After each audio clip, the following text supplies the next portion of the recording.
Vamos a ir a Mateo 7. La gloria sea para el Señor Jesucristo. Y gracias al Señor por mantenernos. Aquí estamos, ¿verdad? Hoy he hablado un poco más otras cosas porque hoy como estamos ayunando, de repente la prédica, o sea, vamos a hablar lo que el Señor quiere hablar. Siempre se habla lo que el Señor quiere hablar, ¿no? Pero estamos más abiertos hoy porque hay ayuno, ¿verdad? De todos modos, los que tengan que irse temprano se van, ¿verdad? Nosotros vamos a tratar de estar acá, si es posible, hasta el mediodía. Yo también voy a aprovechar porque quiero hacer algunas cosas, ¿no? Pero el ayuno es hasta las 6 de la tarde. Hasta las 6 de la tarde. No es que se va a ir a comprar en el terminal una empanadita y se la come en el camino, ¿verdad? Ustedes se reirán, hermano, pero hay gente que es así, hermano. Hay gente que está ayunando y parece mentira y comen. Si le prometemos al Señor, nosotros, en lo que nosotros vamos a hacer el ayuno en la mañana, uno ora y le dice: Señor, presento este ayuno delante de ti, te pido que me ayudes a cumplirlo, lo hago delante de ti por este motivo, ¿verdad? Y comienza el ayuno. Le dice al Señor: Señor, lo voy a hacer de tal hora a tal hora, dame fuerzas para hacerlo, y más nada. Y cumple tu ayuno con el Señor, porque fue lo que te programaste, ¿verdad? Ahí está la batalla, porque entonces muchas veces no nos damos cuenta, a veces nosotros estamos ayunando y después empieza a venir también una lucha como para que abandonemos, ¿entiendes? Para que abandonemos el ayuno. ¿Ya? Por eso es importante que estando ayunando estemos en conexión con el Señor, en conexión con el Señor. Es así. Mateo 7. Leo en el nombre de Cristo Jesús. No juzguéis para que no seáis juzgados, porque con el juicio con que juzguéis seréis juzgados, y con la medida con que medís os serás medido. ¿Y por qué miras la paja que está en el ojo de tu hermano y no consideras la viga que está en tu ojo? ¿Cómo dirás a tu hermano: deja que saque la paja de tu ojo, y he aquí la viga en tu propio ojo? Hipócrita, saca primero la viga de tu ojo, y entonces verás bien para sacar la paja del ojo de tu hermano. No deis lo santo a los perros, ni echéis vuestras perlas a los cerdos, no sea que las pisoteen con sus patas y se vuelvan y os despedacen, ¿verdad? Acá vemos en este último verso que los que pisotean las perlas son los cerdos, los que les gusta el mundo, los que les gustan estas cosas de la vida. Pisotean la palabra de Dios, ¿verdad? Y los que se vuelven y nos despedazan son los perros, son los que están fuera, ¿verdad? Eso es lo que habla el Señor Jesucristo. Es importante entender este simbolismo que hay acá. Entonces, acá el Señor empieza a hablar de que no juzguemos para que no seamos juzgados. Esto se ha tomado de muchas maneras hoy en día. Hay gente que dice que no se debe juzgar. No juzgue. No juzgue porque es malo juzgar. Hay posiciones que dicen esto, ¿verdad? Hay gente que dice: ¿por qué tú juzgas? Si el único que juzga es Dios. También dicen eso, ¿cierto? Sí. Lo importante a ver hoy acá es si Jesucristo lo que dijo fue eso, ¿verdad? ¿Sí?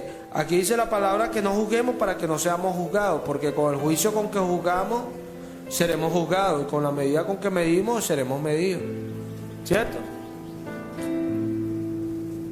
Santiago 4:12. Mira esto.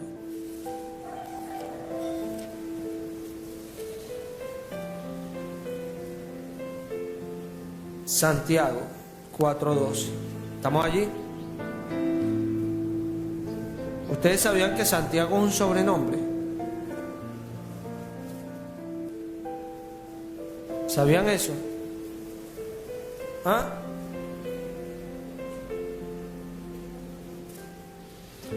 El nombre es Jacobo, el sobrenombre es Santiago. Todos los Jacobos tienen el sobrenombre Santiago. ¿Marco es un nombre o un sobrenombre? Juan por sobrenombre Marco, ¿verdad? Eso debemos entenderlo, porque esta Biblia es textual. Y acá dice Jacobo, porque es textual, es tal cual.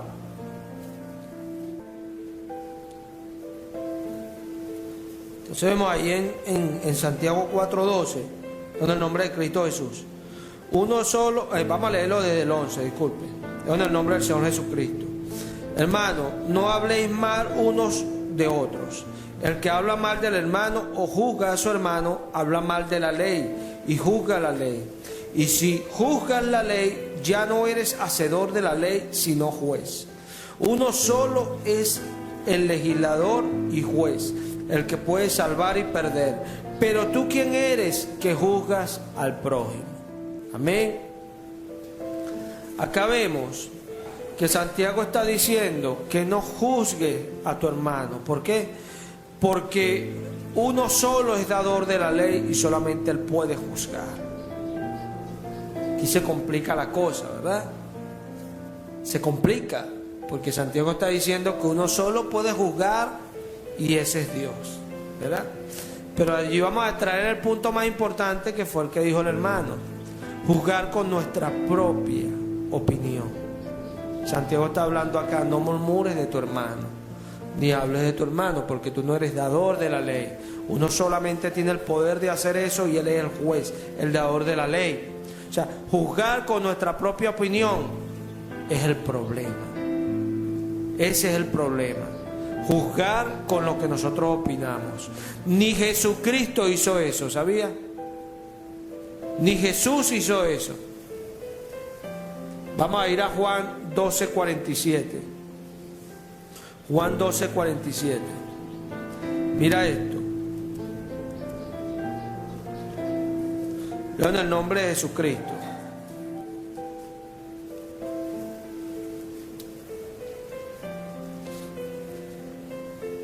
¿Estamos allí?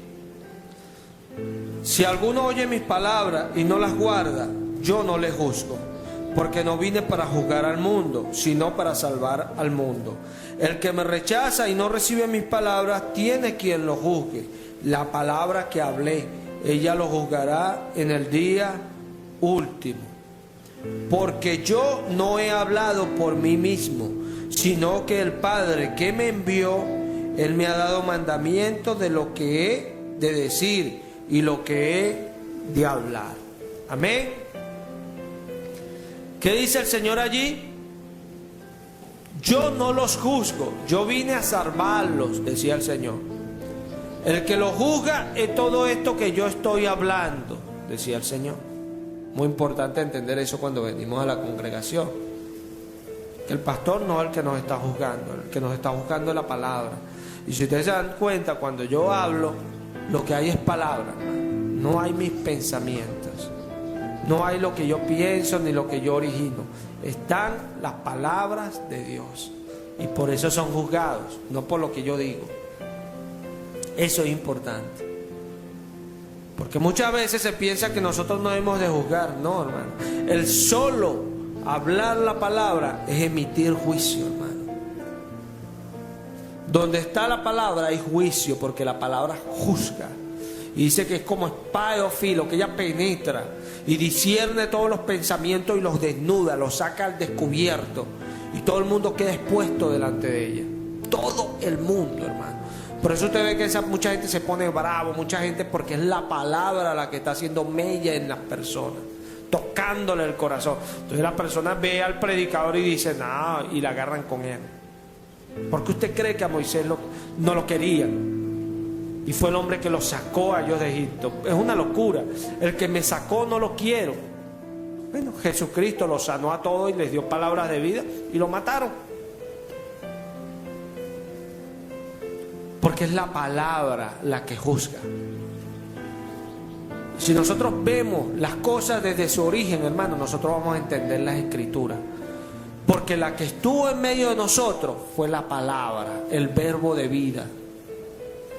Eso fue lo que estuvo acá en medio de nosotros.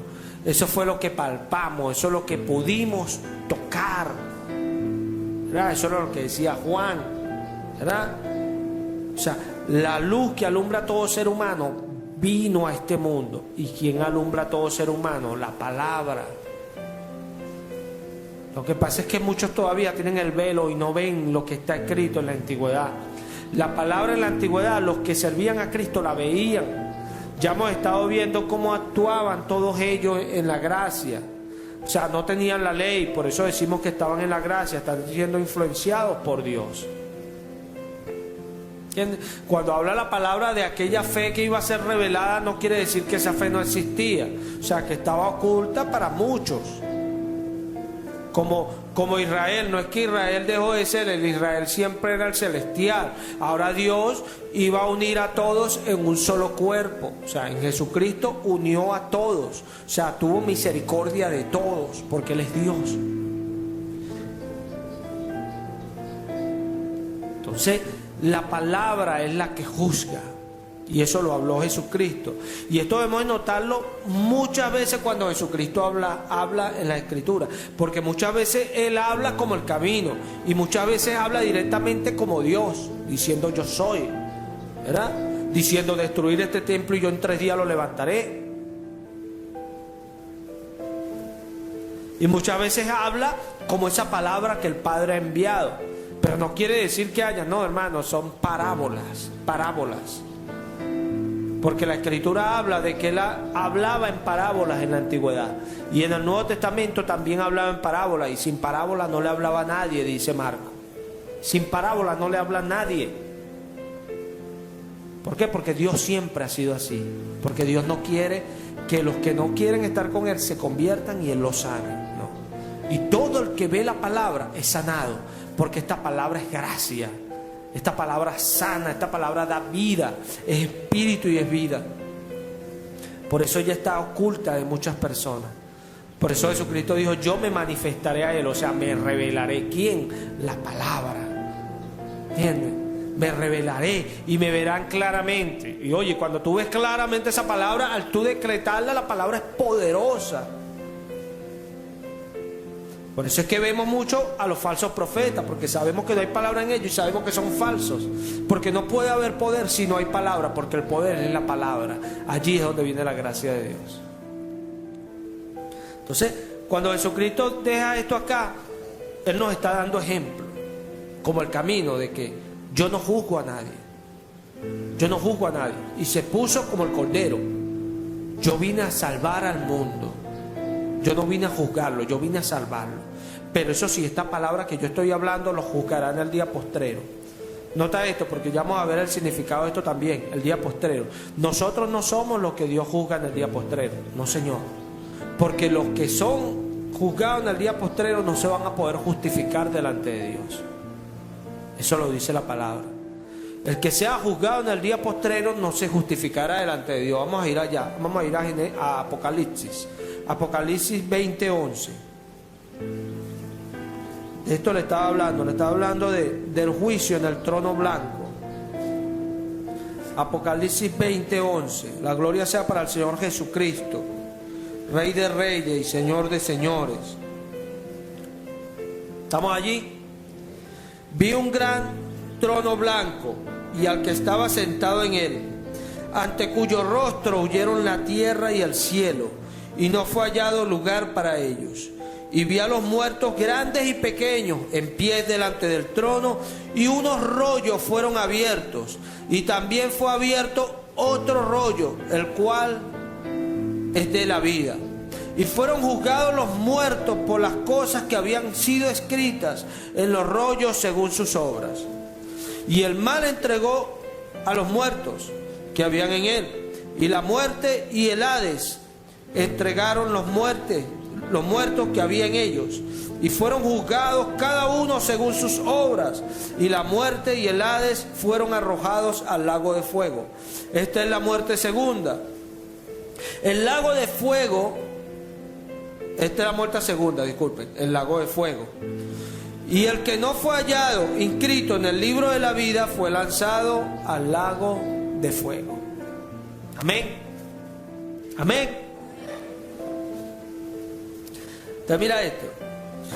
Nota que dice en el versículo 12, y vi a los muertos grandes y pequeños en pie delante del trono, y unos rollos fueron abiertos. Ahí en Reina Valera dice, y los libros fueron abiertos, ¿cierto? Y también fue abierto otro rollo, el cual es de la vida, o sea, el libro de la vida fue abierto. Notemos esto porque es importante para entender el contexto. Fueron abiertos unos rollos donde estaban escritos todas las cosas, ¿verdad?,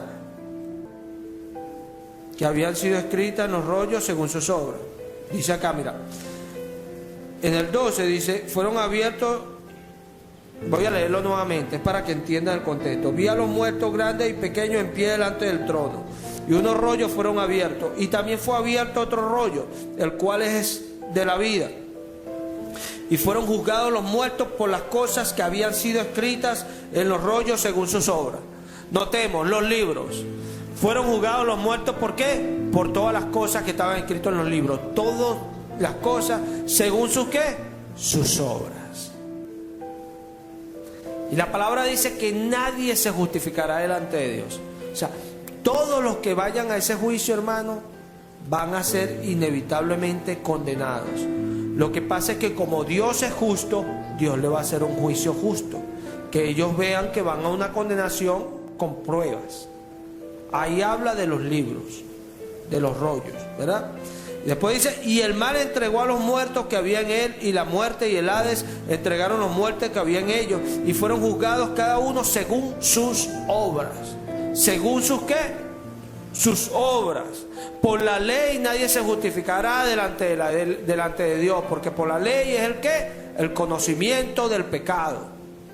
Nadie puede ser salvo por la ley, porque el único que cumplió la ley se llama Jesucristo de Nazaret. Es el único hombre que cumplió la ley y hoy está sentado como Rey de Reyes y Señor de Señores, gracias a que cumplió esa ley. Y eso debemos entenderlo. Él no es Rey de Reyes y Señor de Señores porque quiso oponer si Él dijo yo soy Dios. No, Señor. Él vino y participó de carne y sangre y destruyó al que tenía el imperio de la muerte. ¿Y cómo lo destruyó? Levantándose de los muertos. Porque era imposible que la muerte lo retuviera. Imposible. ¿Y por qué? Porque no había mal en él. Era bueno, ¿verdad? Es bueno. Y la muerte y el Hades fueron arrojados al lago de fuego. Esta es la muerte segunda, el lago de fuego. Y ahora nota el 15. Y el que no fue hallado inscrito en el libro de la vida fue lanzado al lago de fuego. Y acá es donde debemos de hacer la diferenciación. Fueron juzgados unos según sus obras, ¿cierto? Pero después se abre el gran libro. Se abre el gran libro. Y Dios lo abre. Y los que iban al infierno no eran necesariamente los que se estaban juzgando. Los que iban al infierno eran los que no estaban en el libro de la vida. Esos fueron los que fueron lanzados al lago de fuego. ¿Por qué? Porque los que estamos en el libro de la vida no es porque seamos buenos, no. Es porque Jesucristo vino y habitó en nosotros, hizo sus obras en nosotros. Es así. Y esto es algo que debemos entender, hermano. Vamos a tratar de desglosar eso un poco. Vamos a ir a 2 de Timoteo 4 para que entendamos eso claramente. En 2 de Timoteo 4, la gloria sea para Cristo Jesús. ¿Estamos allí? 2 de Timoteo 4.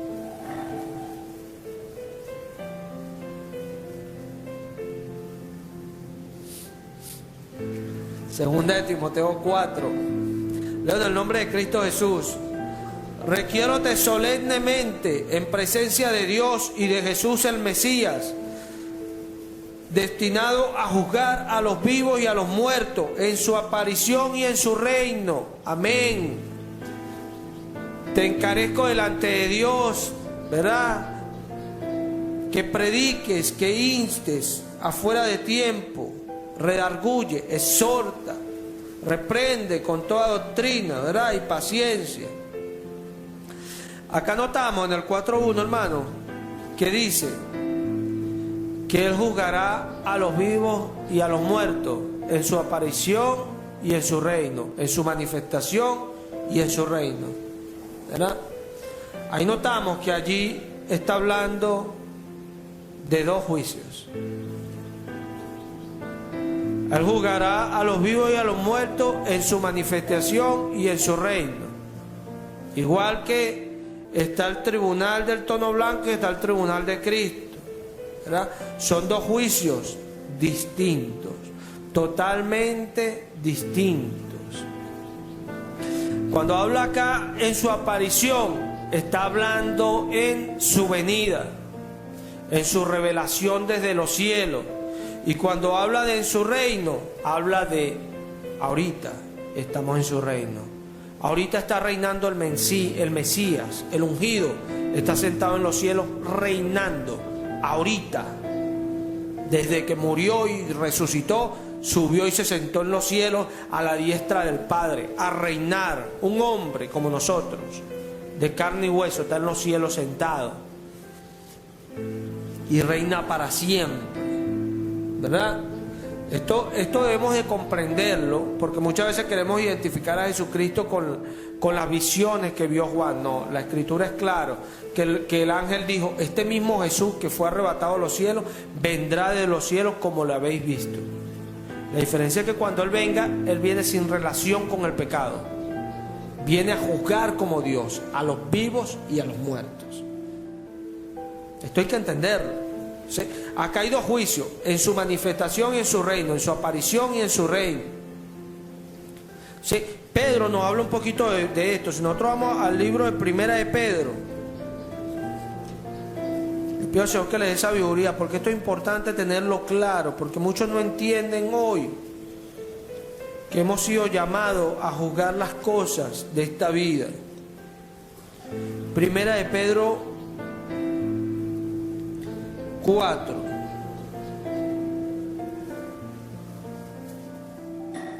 Dieciséis.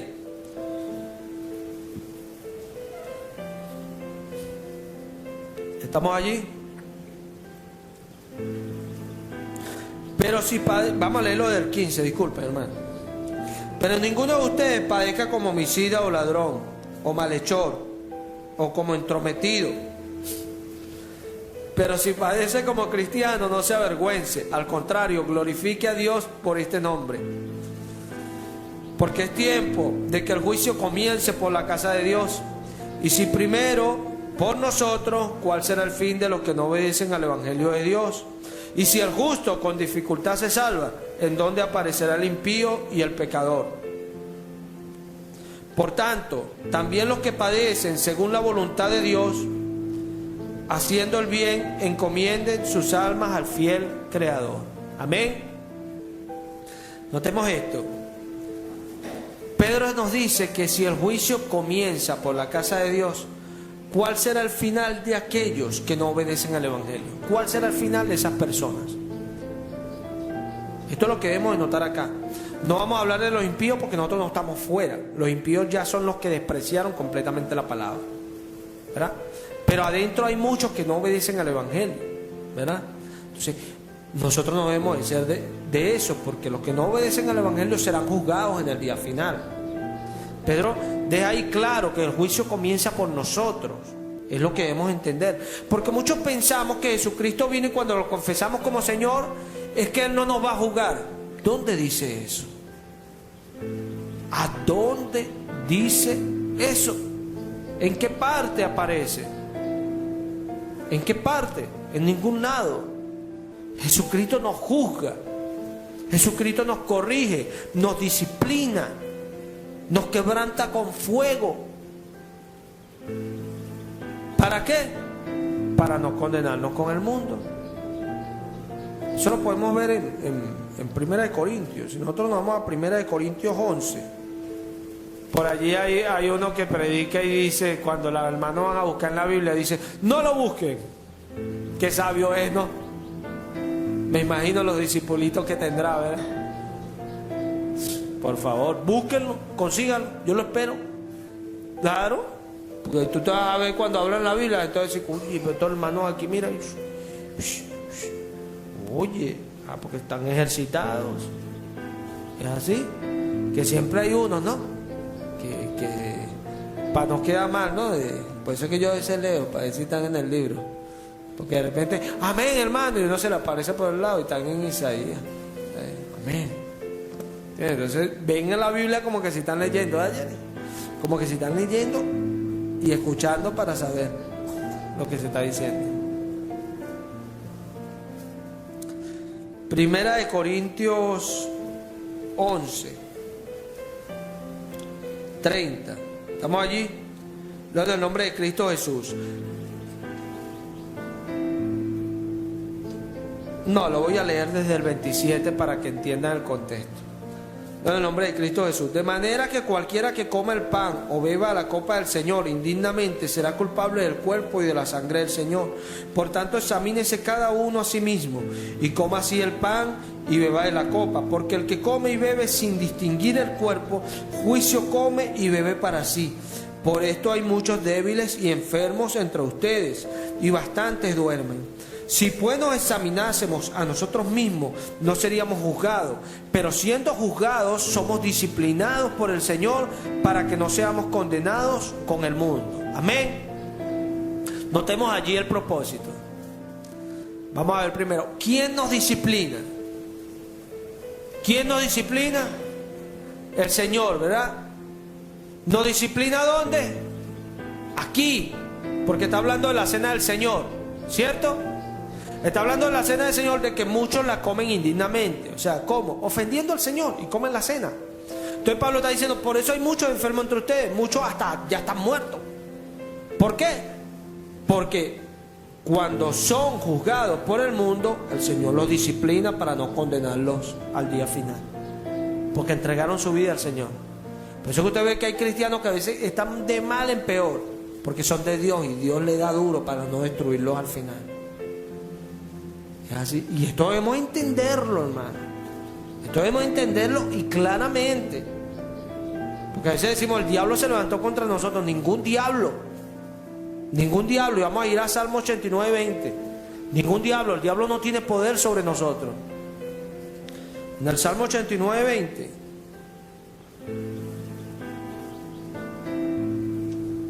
Mira esto. La gloria sea para Cristo Jesús. Amén. Que hace como quiere, cuando quiere y donde quiere. Él sea la gloria. No tiene quien le diga qué haces. Él es el primero y el último. Nadie le puede decir está mal porque Él lo hace perfecto. Y no tiene quien le diga mira, nada. Delante de Él todos estamos humillados porque Él es Dios. Es así. Salmo 89, 20. En el nombre del Señor Jesús. Hallé a David mi siervo, lo ungí con mi santa unción. Mi mano estará siempre con él, mi brazo también lo fortalecerá. El enemigo no podrá hacer reclamo sobre él, ni el maligno lo quebrantará. Porque yo aplastaré a sus adversarios delante de él y heriré a los que lo aborrecen. Mi fidelidad y mi misericordia estarán con él, y en mi nombre será exaltado su poder. Pondrá asimismo su mano sobre el mar y los ríos sobre su diestra. Él clamará a mí, tú eres mi Padre, mi Dios y la roca de mi salvación. Yo también lo constituiré por primogénito, el más excelso de los reyes de la tierra. Para siempre le conservaré mi misericordia y mi pacto con él será firme. Así estableceré su linaje para siempre y su trono como los días de los cielos.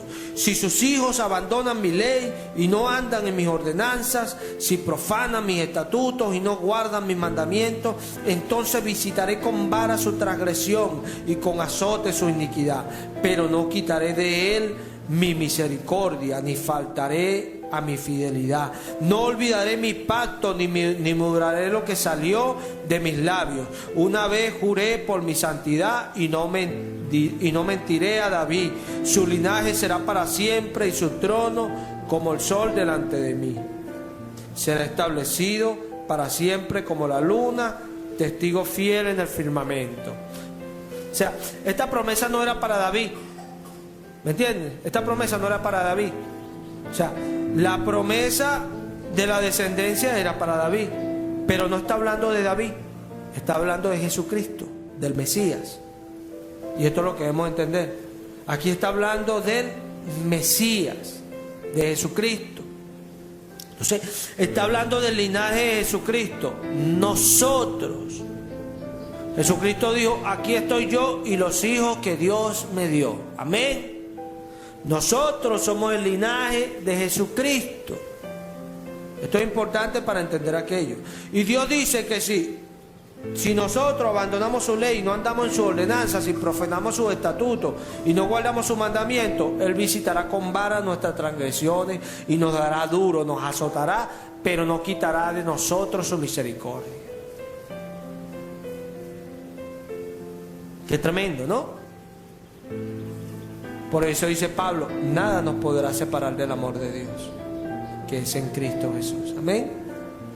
Ni tribulación, ni angustia, ni persecución. Antes en todo somos más que vencedores por medio de aquel que nos amó. Porque nada nos puede separar. ¿Por qué? Porque somos sus hijos. Pero hay algunos que como que les gusta que le den correa, ¿no? Hay algunos que les gusta estar afligidos, les gusta estar mal, porque toman esto como cualquier cosa, o porque no saben.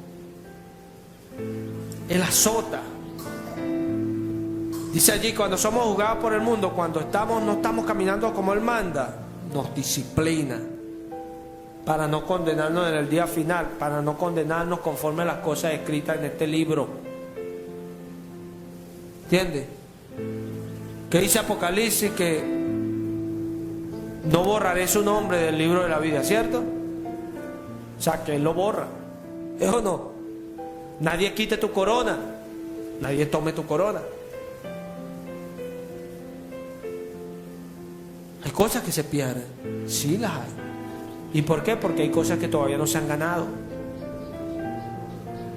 Irrevocables son los dones y llamamientos, lo que Él te da, es irrevocable. Pero algo que no, la salvación no te la da, la salvación va a ser manifestada en el tiempo postrero. Es un camino por el cual tienes que caminar y llegar.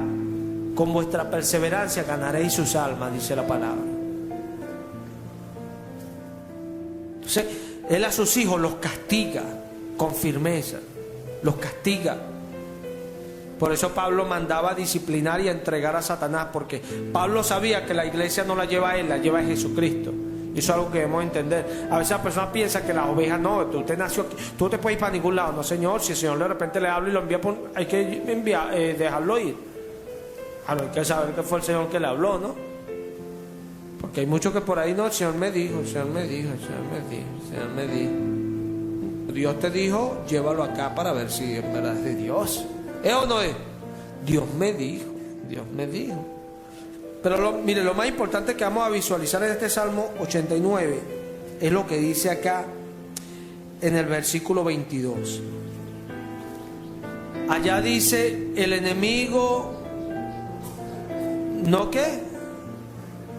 No lo sorprenderá. Esta palabra sorprenderá, bueno, en esta Biblia textual está mucho más claro, porque dice, el enemigo no podrá hacer reclamo sobre él. El enemigo no podrá hacer reclamo sobre él.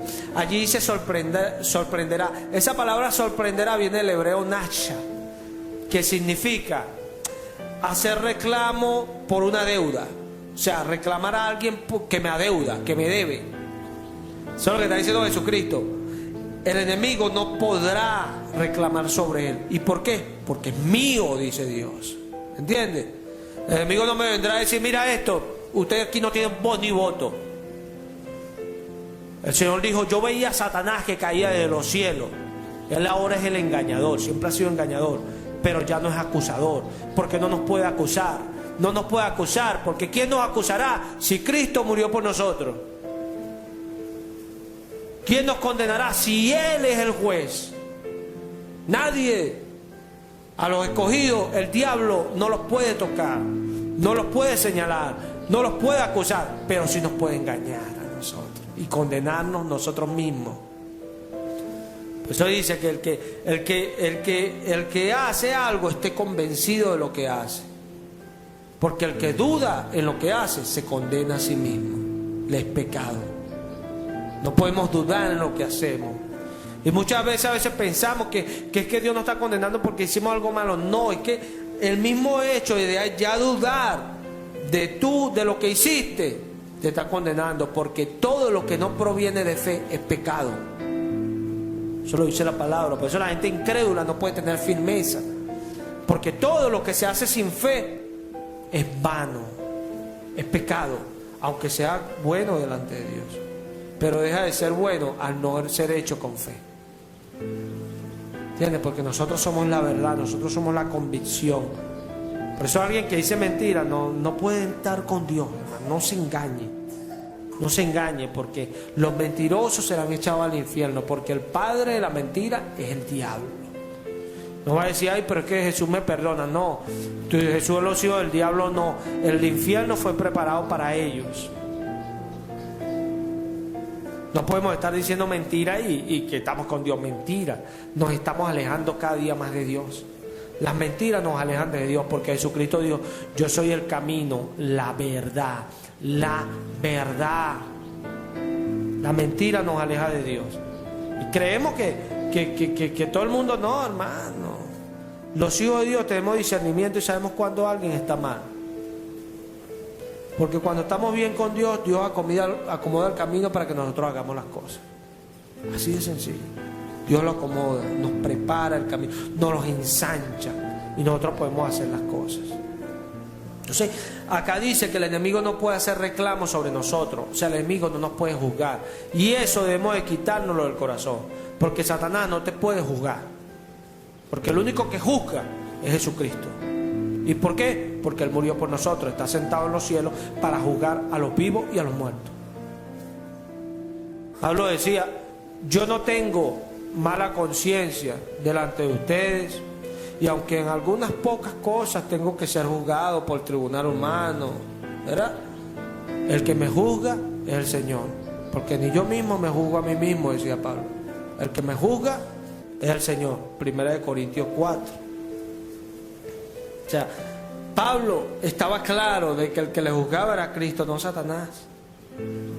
Satanás tiene poderes para engañar y es un mentiroso astuto. Yo no pudiera contar las veces que me ha engañado. Pero ¿sabes qué? Eso me hace crecer, porque hay alguien más excelso y más poderoso que está conmigo. Y permite esas cosas para yo crecer y abundar en su gracia, en sus cosas. O sea, que los que somos juzgados en este tiempo, ¿quiénes somos? Nosotros. ¿Qué dice Pedro? Es tiempo de que el juicio comience por la casa de Dios. ¿Quién es la casa de Dios? Yo soy la casa de Dios.